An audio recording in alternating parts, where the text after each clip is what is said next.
how to fix Steam games not launching. Hey guys, in today's video, I'm going to show you how to fix Steam games that won't open. Stick around till the end so you don't miss any important steps. First, open the Steam app. Try launching the game directly from your Steam library rather than using a desktop shortcut. Sometimes shortcuts can cause launch issues, but clicking play inside Steam works.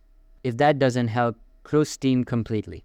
Then press the search bar on your computer and open up Task Manager. At the top, type Steam into the search bar and look for any related processes. Right-click them and press End Task to fully shut it down. You can also check if your game is running in the background and end that as well. Next, reopen Steam and try launching the game again. If it still doesn't work, right-click on the game in your Steam library. Click Properties.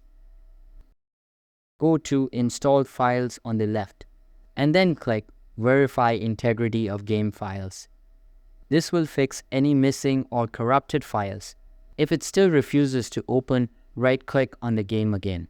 Hover over Manage, then click Browse Local Files. In that folder, find the game's application file, right-click on it, and choose Run as Administrator. That extra permission might just make it work. Hopefully one of these fixes worked for you. If it did, please consider subscribing and liking the video. Thanks for watching.